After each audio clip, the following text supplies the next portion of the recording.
ओम नमः सिद्धिभ्यां। ओम नमः सिद्धिभ्यां।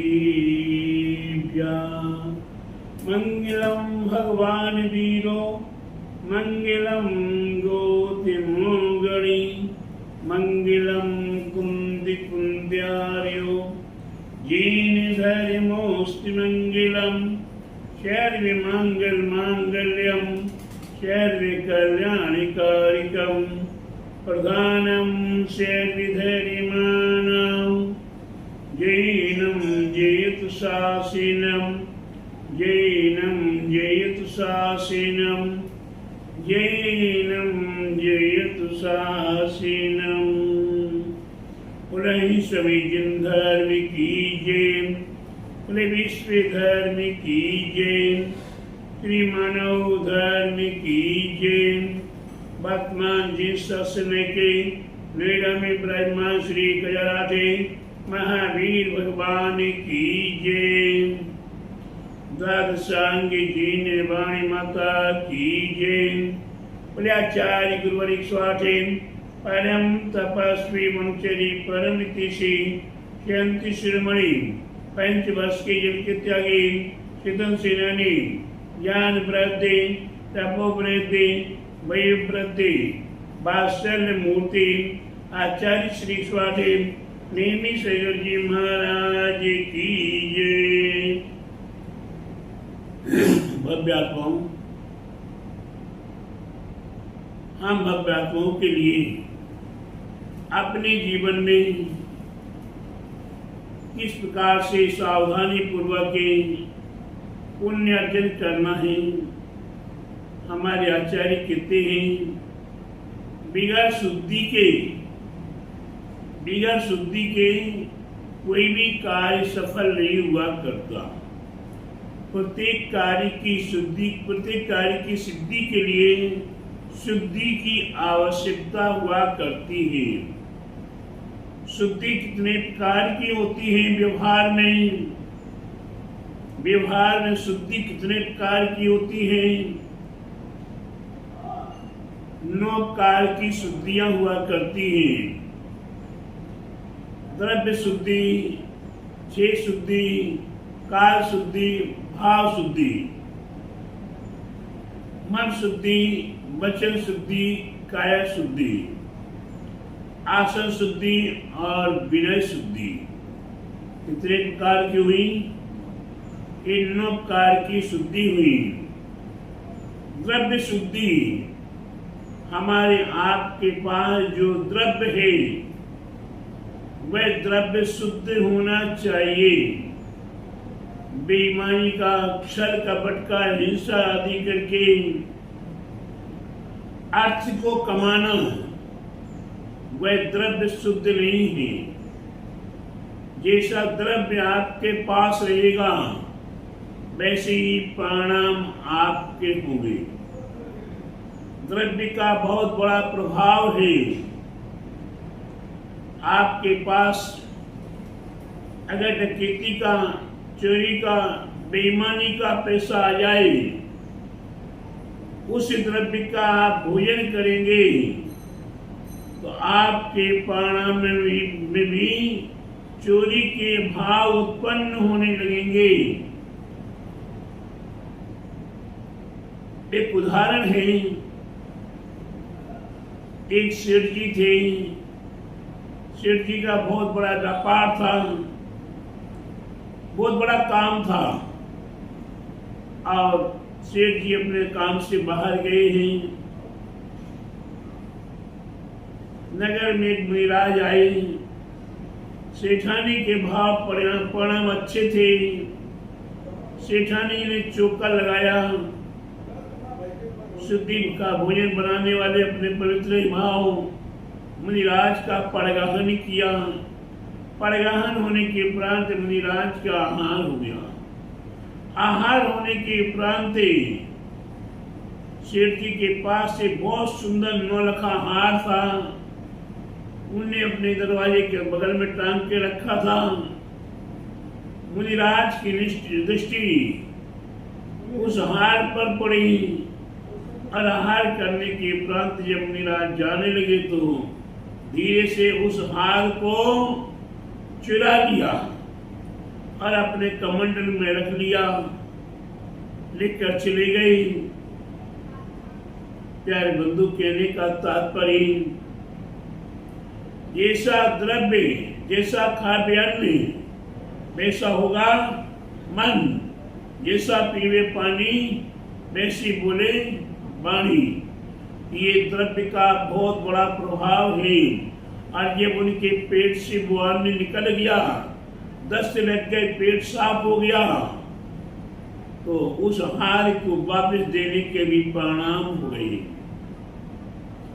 तो प्यारे बंधु, ये द्रव्य शुद्धि होना आवश्यक है। कहा जाता है, अगर आप कभी किसी भी दिगंबर साधु को या मुनिराज को या त्यागी व्यक्तियों को आहार दे रहे हैं तो शायद कम दीजिएगा, कम कंजूसी से दीजिएगा,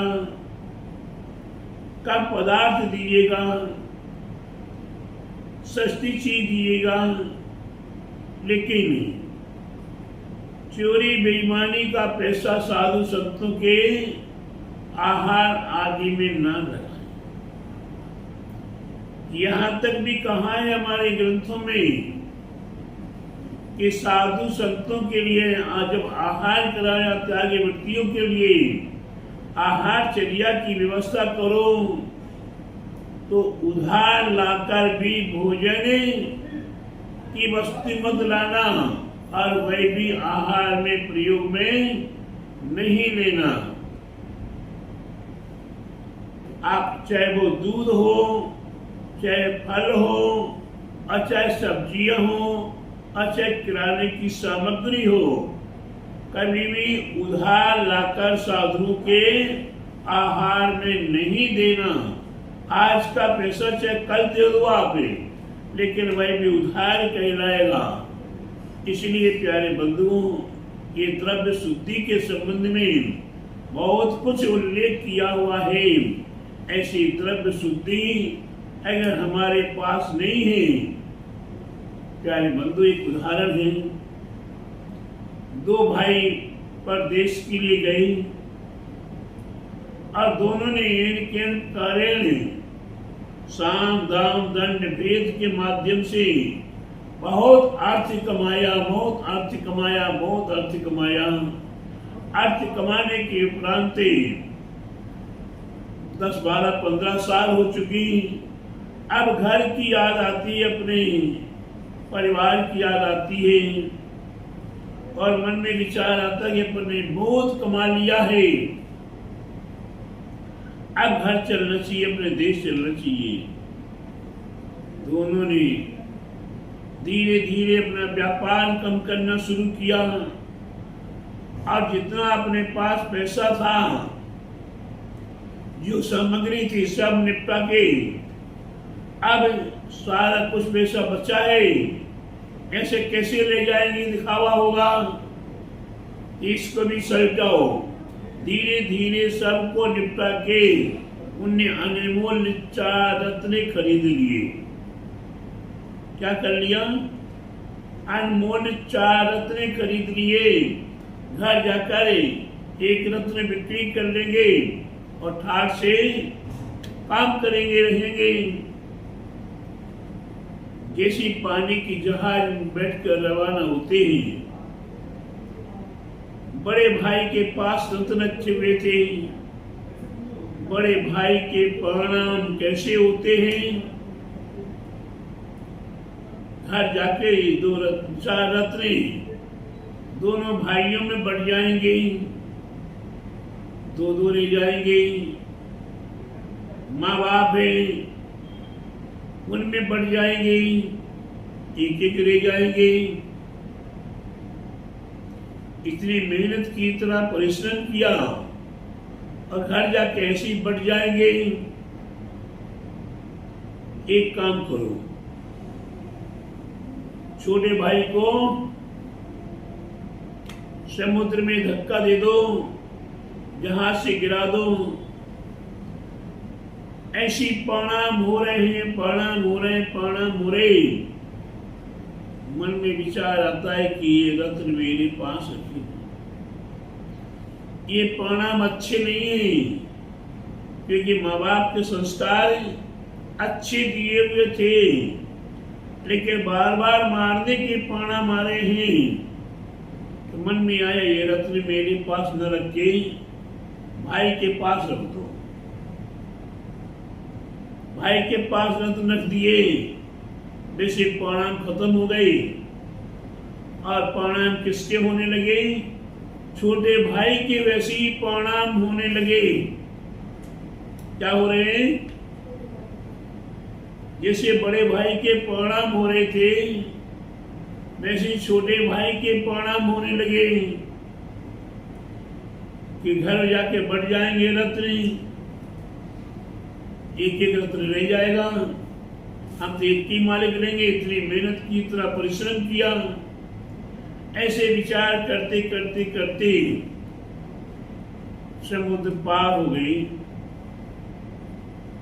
पार होने के बाद किसी घर पहुंचते ही, घर पहुंचने के बाद मन में विचार आता है कि ये रत्न मैं अपने पास नहीं रखूं। उसने रत्न किसको दे दिए? माँ को दे दिए। जैसे माँ के पास वो रत्न पहुंचे, माँ के प्रणाम भी क्या होने लगे? दोनों पुत्रों को खत्म कर दो, ये दोनों रत्न बांट लेंगे, हमें क्या मिलेगा? कुछ नहीं। ऐसे प्रणाम होकर दोनों पुत्रों को मार दो। माँ ने प्लान बना लिया, बढ़िया से बढ़िया खीर बनाई, खीर बना के उसमें जहर की पुड़िया भी डाल दी। डालने के उपरांत सब कुछ हो गया। अब खीर खिलानी है बच्चों को। क्या करनी है? खीर खिलानी है बच्चों को। दोनों बच्चों को दोनों जान के अगल बगल बैठा लिया और खीर सामने ली, चम्मच में लेकर दोनों हाथों से एक एक को खिलाने को तैयार है। बच्चे क्या बोलते हैं?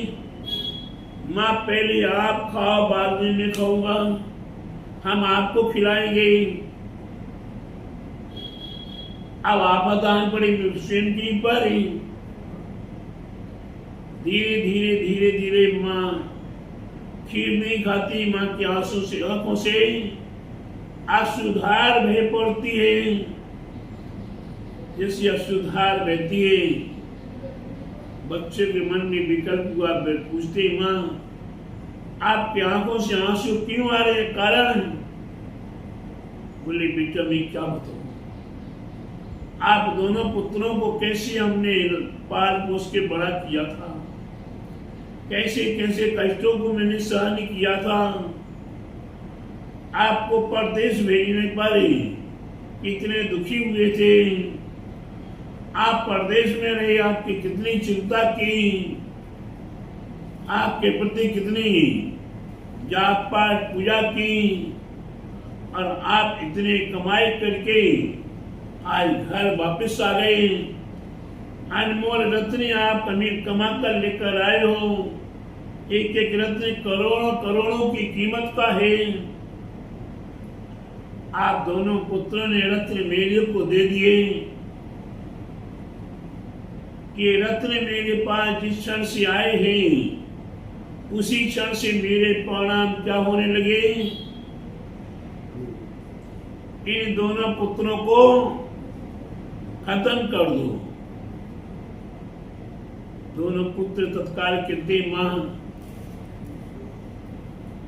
बड़ा पुत्र कहता मां जब मेरे पास रत्न रखे हुए थे, मैं बड़ा हूं, तो छोटे भाई ने मेरे पास रख दिए, तो मेरे प्रणाम भी समुद्र के अंदर जहाज चलते समय यही प्रणाम हो रहे थे, यही प्रणाम हो रहे थे। तो मैंने रत्न धीरे से अपने पास से निकाल कर छोटे भाई के पास रख दिए। छोटे भाई कहता कि माँ छोटा बेटा कहता माँ ऐसे ही परिणाम मेरे पास होने लगे। जब जैसी रत्न आए तो मेरे परिणाम भी यही हो रहे थे कि बड़े भाई को मार दूं। यहाँ आने के उपरांत रत्न मैंने अपने आप को संभालते रहे और संभाल कर रत्न आपको दे दिए। तीनों ने विचार किया, परिवार ने विचार किया, ये रत्न क्या है, अच्छी कमाई के नहीं है। ये रत्न कैसी कमाई के हैं, बुरी कमाई के हैं, छल कपट के हैं, मायाचारी के हैं। इसलिए इन रत्नों के आने पर ऐसे परिणाम हो रहे हैं। तो हमें अपने परिणामों को संभालने के लिए क्या करना चाहिए? चारों रत्नों को परिवार की सराय से समुद्र में फेंक दिया। जो रत्न, जो द्रव्य जान मार का खतरा बने, ऐसी वस्तु को किसी के पास भी नहीं रखना चाहिए। तो प्यारे बंधु, कहने का तात्पर्य है कि जैसे जैसी द्रव्य आपके पास होगी वैसी वैसी परिणाम आपके होने लगेंगे। इसलिए अपने आप को संभालने के लिए ये द्रव्य शुद्ध है। आप जैसे द्रव्य पहनेंगे, वस्त्र आप पहनेंगे, वैसी आपके परिणाम होने लगेगी। आप नाइट सूट पहन लेंगे तो आपके परिणाम कैसे होंगे? सोने के परिणाम होने लगेंगे। आप बढ़िया से टाई लाइट सूट पहन के तैयार हो जाएंगे तो आप अपने विशिष्ट काम के लिए विशिष्ट व्यक्तियों से मिलने के लिए तैयार हो जाएंगे। तो जैसी आपके पास द्रव्य होगी वैसे ही परिणाम होंगे। द्रव्य में आपके ये वस्त्र आभूषण आदि भी आपके पास, धन वैभव भी आपके पास, ये आपकी द्रव्य को शुद्ध करने के लिए कम कमाए। आपने नाम सुना होगा टोडरमल जी का, आपने नाम सुना होगा गणेश प्रसाद जी बर्नी का, और भी अनेकों महापुरुषों ने अपने जीवन में संकल्प कर लिया कि हम गमछे बेच रहे हैं, हमारे गमछे 25 गमछे बिक जाएंगे, उसके बाद हम दुकान बंद कर देंगे। हम गमछे में 5 नया पैसा मुनाफा लेंगे। चाहे बच्चा है, चाहे बुढ़ा है, चाहे अमीर है, चाहे गरीब है, चाहे कोई भी आए, मुनाफा एक गमछे में 5 पैसा लेना है तो 5 पैसे ही लेंगे। वह द्रव्य आपके पास जो आएगी ईमानदारी की द्रव्य, वह सदाचारी की द्रव्य, वह सद्भावना की द्रव्य आपके जीवन को महान बनाने में कारण बनेगी। वह शिव जी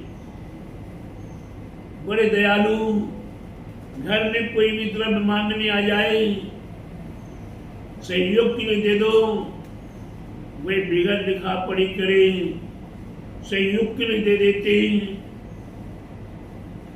अचानक उनके घर में अनाज रखा हुआ है, खरीदा रखा हुआ है, रात्रि में चोर आते हैं, 10 चोर आते हैं और 10 बोरी भर लेते हैं, और एक एक चोर ने एक एक चोर के लिए कंधा लगा के उठवा दिया। अंत में जो 10वां चोर है अब वह उठाने के लिए परेशान हो रहा है, तो वह शेर जी अपने उठते हैं धीरे से और उसके बोरी में हाथ लगा देते हैं, उस बोरी को उठा। जब अंत में जाके चोर वहां एकत्रित होते हैं, भाई हमें आपने उठाया था, हमें आपने उठाया था, हमें आपने उठाया था, अंत में आपके लिए किसने उठाई बोरी? अब कितने पहलवान हैं, मैं कहता नहीं, मैं पहलवान नहीं हूं, मैं पहलवान नहीं हूं। मैं उठाने का प्रयास कर रहा था, उठ नहीं रही थी।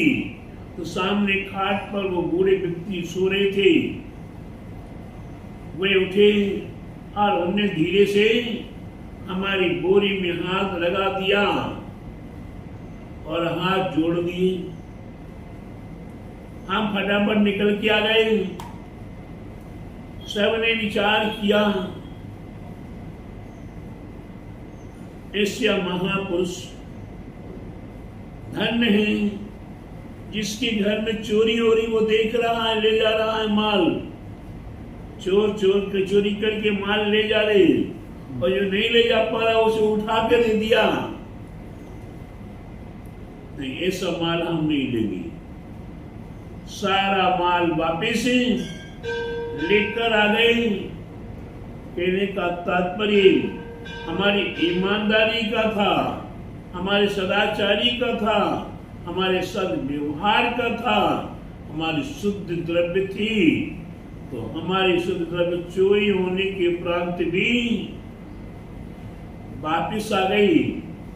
तो प्यारे बंधु, अपने जीवन में ऐसी कमाई करो। हाय हाय करने से एक बात विचार कर रखिएगा, याद रखिएगा, ध्यान रखिएगा मेरी बात को। पूत सुपूत हुए तो धन का संचय, पूत सुपूत हुए तो धन का संचय, अपूत कुपूत हुए तो धन का संचय। अगर आपका पूत, आपका पुत्र सुपूत है, आपका पुत्र सुपूत है, तो जंगल में भी खड़ा हो जाएगा, वहां भी मिट्टी में हाथ लगाएगा तो सोना हो जाएगा। अपूत कुपूत है, तो आप माँ बाप होने के नाते मेरा बेटा मेरा बेटा मेरा बेटा कर करके सोने जैसा पहाड़ भी एकत्रित कर दो, और वह पुत्र आपके सामने सामने आपके जाने के बाद भी उस सोने के पहाड़ को भी बर्बाद कर देगा, और अंत में क्या कहेगा, हमारे बाप ने दिया ही क्या है। तो प्यारे बंधुओं, इतना विचार कर लो।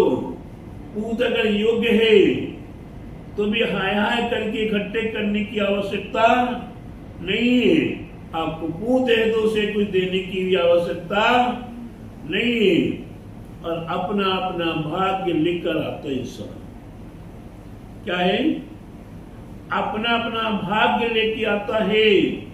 आप किस किस को देंगे, आपका दिया किसी के पास टिकने वाला नहीं है। आप अपनी अपनी कमाई के अधिकारी हो, अपने अपने रक्षक हो। आप मुट्ठी बांधे आए थे और हाथ पसारे जाओगे। कितने भी कर लीजिए, कितने इकट्ठा कर लीजिए, तीनों लोगों के नाथ बन जाइए, महा राष्ट्रपति महा प्रधानमंत्री बन जाइए, उसके बाद भी जाएगा क्या आपके पास? वो कफन भी छीन लिया जाएगा। कफन भी आपके साथ नहीं जाएगा। इसलिए प्यारे बंधु, हाय हाय करके जो पाप कमाया है, पाप का संचय किया है, वह आपके साथ जाएगा।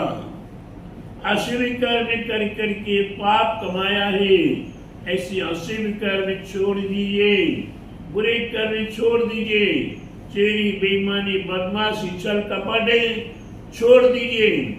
ईमानदारी का कमाया हुआ 1 रुपया भी कीमती है, और बेईमानी का छल कपट का कमाया हुआ अरबों रुपया भी बर्बाद है। इसलिए प्यारे बंधु, मैं आपको इतना ही कहूंगा कि अपने जीवन में द्रव्य शुद्धि का ध्यान रखें, तभी आपकी जीवन की सार्थकता है। आपका मनस होना सार्थक हो जाएगा, आपका जीवन पावन पवित्र हो जाएगा। बोले महावीर भगवान की जय।